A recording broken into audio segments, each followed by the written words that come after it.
반갑습니다. 붓다의 복과 지혜입니다. 나무아미타불. 오늘 이 영상을 통해 부처님께서 일러주신 보시의 참된 뜻을 되새기고자 합니다. 베풀문 단지 재물의 나눔이 아니라 욕심을 끊고 계율을 지켜 진정한 바라밀의 길을 여는 첫걸음입니다. 보시를 실천함으로써 우리 안의 탐욕과 성냄, 어리석음을 극복하고 자비와 지혜의 삶으로 나아가길 발언합니다. 이 영상이 여러분의 마음에 작은 자비의 씨앗이 되기를 바랍니다. 자, 그럼 보시가 찌개 바라밀을 낳는다. 그 여정을 함께 해볼까요? 한 그릇의 죽 한 마음의 계율. 옛날 어느 마을에 가난한 노파가 살고 있었습니다.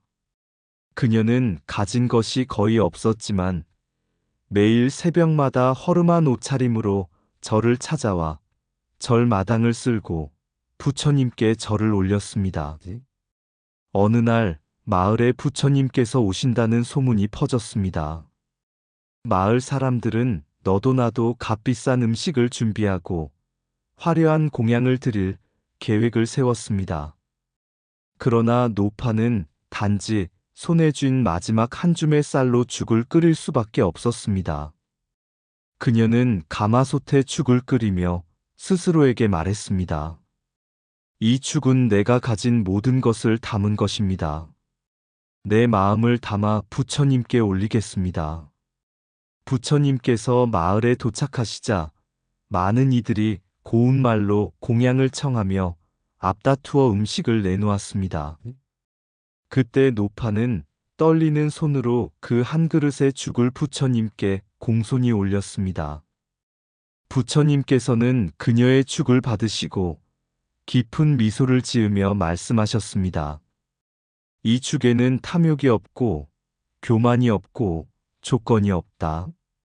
이 보시는 진실한 계율을 낳는 씨앗이 될 것이다. 부처님은 노파에게 계율을 설하시고 노파는 그날부터 참된 청정계율을 지키는 수행자가 되었습니다. 마침내 평생을 보시와 계율로 살아간 그녀는 생을 마친 후 극락에 태어났습니다. 보시는 재물보다 마음이 중요하고 그 마음이 곧 계율을 지키는 힘이 된다. 진정한 보시는 마음을 깨우고 그 마음은 삶을 바꾸는 바라밀이 된다. 한 그릇의 쌀이 바꾼 업의 인연. 옛 인도 마가다국에 수다라라는 여인이 있었습니다. 그녀는 젊은 시절 부모가 일찍 세상을 떠난 뒤 매우 가난하게 살았고 매 끼 일을 걱정해야 할 정도였습니다. 하지만 그녀는 늘 말했습니다. 내가 비록 가난하지만 더 어려운 중생이 있다면 나눌 것이다. 이것이 내가 지킬 수 있는 부처님의 첫 계율이다. 어느 날 탁발 수행 중인 한 노비구가 그녀의 집 앞을 지나가며 조용히 그릇을 내밀었습니다.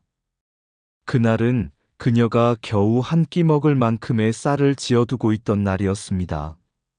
그녀는 마음속으로 갈등했습니다.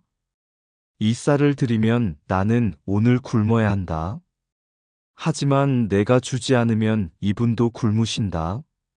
잠시 후 수다라는 정성스레 쌀을 그릇에 담아 건네며 조용히 말했습니다. 이 쌀은 작지만 제 마음은 한없이 큽니다. 부처님께 바친다고 생각하며 받으십시오. 그 노승은 그녀를 바라보며 눈을 감고 이렇게 말했습니다. 이 한 그릇의 쌀은 1000가지 보물보다 무겁다. 네가 이 보시를 통해 탐욕을 이기고 선한 마음을 지켰으니 앞으로 너의 삶은 업이 높고 복이 피어날 것이다. 그로부터 몇 달 후 수다라는 마을의 큰 상인의 집에서 일하게 되었고 그 상인의 아들이 그녀의 성품을 높이 평가하여 혼인을 요청했습니다.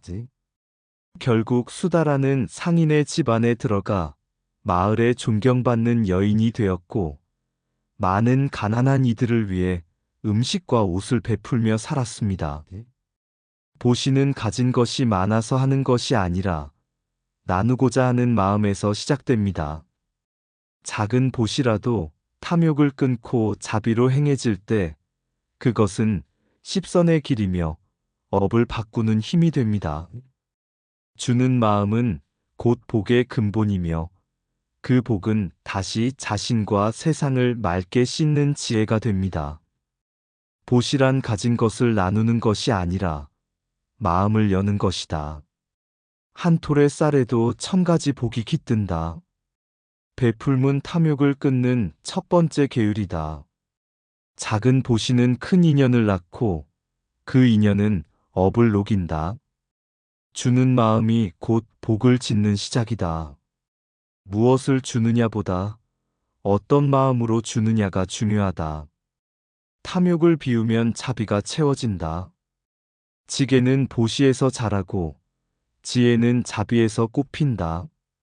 나누는 자는 가난하지 않고 아끼는 자는 외롭지 않다. 보시는 물질을 나누는 것이 아니라 괴로움을 덜어주는 것이다. 참된 부자는 많이 가진 자가 아니라 잘 나누는 자이다. 보시의 공덕은 육도윤회를 벗어나는 배를 만든다.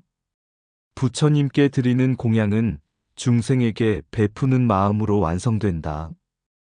계율은 억지로 지키는 것이 아니라 자비의 씨앗에서 피어난다. 보시의 진실은 내가 받은 모든 것이 곧 나눌 수 있는 복이라는 자각이다.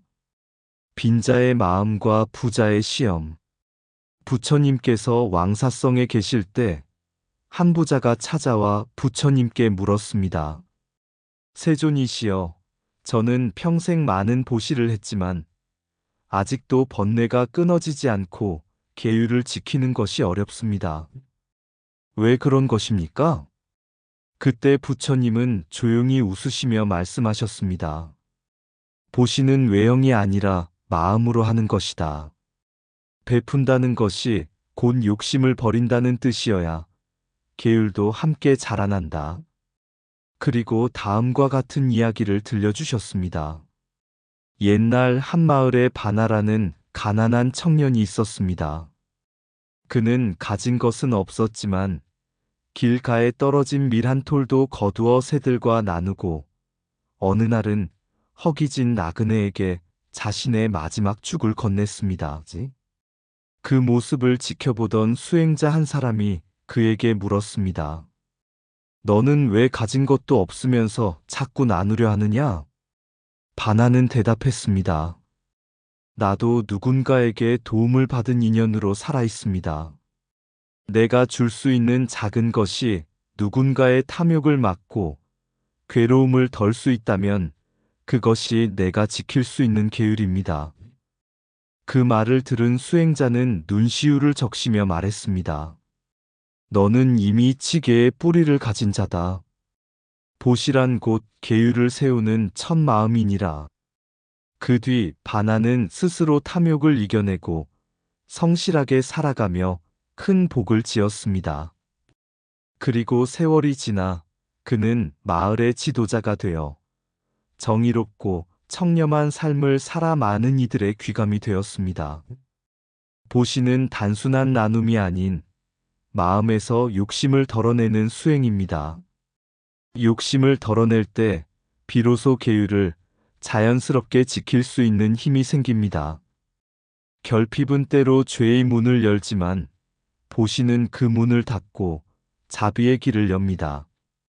보시는 마음의 자물쇠를 열고 지게는 그 마음을 지키는 문지기다다. 욕심을 버리면 계율은 저절로 따라온다. 주는 자는 법을 지키고 탐하는 자는 법을 어긴다. 보시는 외면의 실천이 아니라 내면의 정화를 위한 첫걸음이다. 계율을 지키는 자는 반드시 마음을 베푸는 자다. 탐욕이 깊으면 계율은 흔들리고 자비가 깊으면 계율은 견고하다. 보시란 단지 나눔이 아닌 욕심을 녹이는 수행이다. 베풀면 번뇌가 가벼워지고 번뇌가 가벼우면 계율은 가벼워진다. 지혜로운 자는 먼저 베풀고 어리석은 자는 먼저 움켜쥔다. 보시는 인색한 마음을 끊고 계율은 그 끊어진 자리에서 꼽힌다.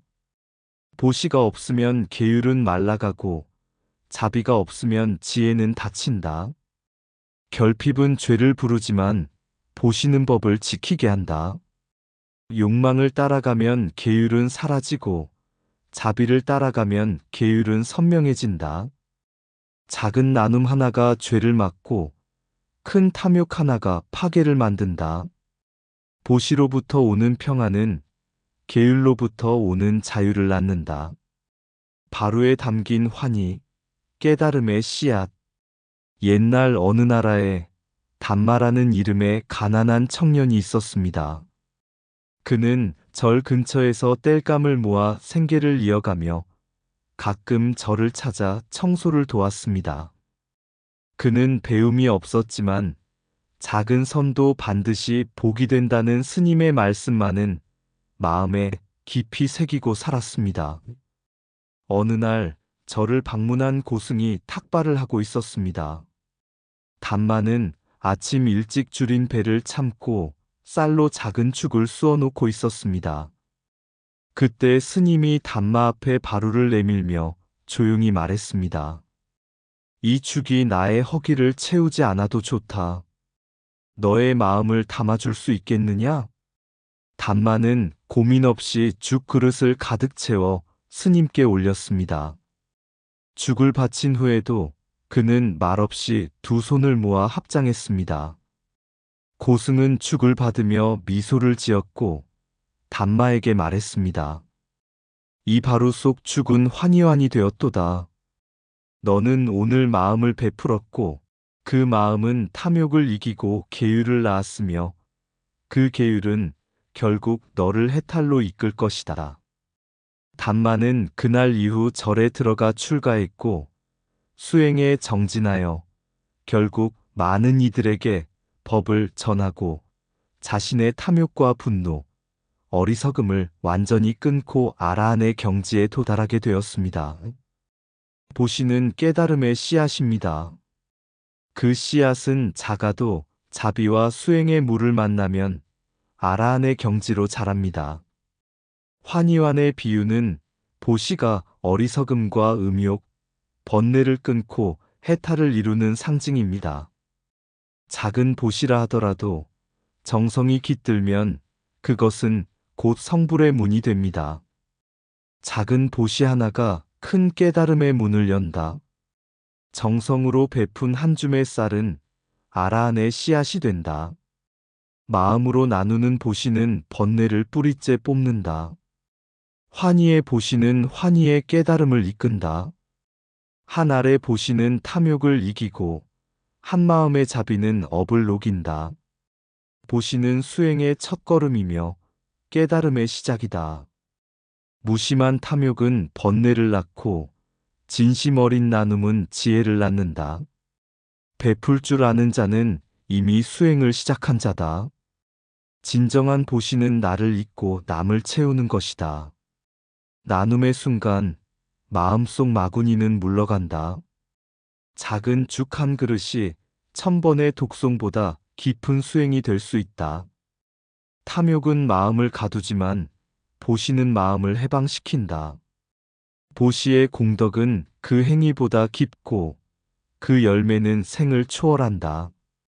보시에서 시작된 마음은 계율로 자라나고 지혜로 꽃핀다. 작은 덕이라도 진심으로 행하면 그것이 곧 부처의 길이다. 진심의 보시가 불성을 깨운다. 부처님께서 기원정사에 계실 때 어느 날 한 청년이 찾아와 이렇게 물었습니다.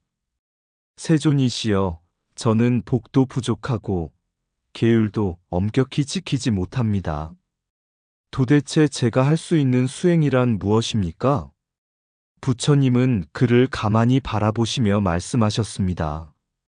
너는 사람을 살릴 수 있다. 보시로 번뇌를 멈추고 마음으로 계율을 낳으며 그 계율이 결국 너를 부처의 길로 이끌 것이다. 부처님은 이어서 환희환의 비유를 들려주셨습니다. 그 속에 담긴 깊은 뜻은 이러했습니다.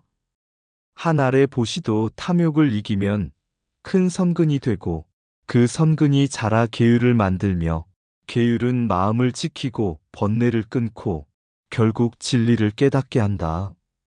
보시의 시작은 작아도 그 끝은 부처의 자리로 이르는 법이다. 그 말을 들은 청년은 자신의 가장 아끼던 물건 하나를 가난한 이에게 내어주고 작은 계율 하나라도 지키기 위해 애를 썼습니다. 그 마음이 점점 커져 그는 이후 청정한 비구가 되어 많은 이에게 자비와 지혜를 전했습니다. 그가 처음 보시한 것은 단 한 벌의 옷이었지만 그 한 번의 나눔이 깨달음의 시작이 되었던 것입니다. 보시는 단지 물질의 나눔이 아닙니다. 그것은 욕심을 버리고 자비를 채우는 길이며 계율을 자라게 하는 뿌리입니다. 작은 보시라도 진심이 담겼다면 그것은 이미 부처의 길을 걷는 첫 발자국입니다. 우리 모두 오늘 하루 내 마음속 작디작은 보시의 하나를 실천해 보시기 바랍니다. 그것이 내 마음을 맑히고 세상을 따뜻하게 만들며 깨달음의 등불이 될 것입니다. 빈궁은 베풀미 없음에서 오고 탐욕은 빈궁 속에서 자란다. 가난한 마음 훔치고 해치며 진리에서 멀어진다. 그러나 한 줌의 나눔 속에 온 우주를 밝히는 등불이 있다. 보시한 마음엔 두려움이 없고 그 손엔 칼 대신 자비가 깃든다. 보시는 씨앗이 되어 지게의 나무가 자라고 그 가지 위엔 인육이 열매 맺고 지혜는 그늘이 되어 쉬게 하네. 탐욕을 놓고 성냄을 걷어내고 사견을 씻은 맑은 눈엔 모든 중생이 부처로 보이며 계율은 더 이상 억제가 아닌 기쁨이다. 문수사리의 손에 들린 환희환. 그 하나의 환약이 세상을 바꾸고 탐욕의 도적을 쫓아낸다. 결국 깨달음은 보시에서 솟는다. 한 알의 마음, 한 줌의 나눔. 그것이 지혜로 피어 이 세상에 평화를 심는다. 보시가 곧 지게 바라미를 낳는 것이다. 이상 붓다의 복과 지혜였습니다. 오늘도 복지구족한 날 되세요. 구독과 좋아요는 붓다의 복과 지혜를 밝히는 큰 자비의 등불이 됩니다.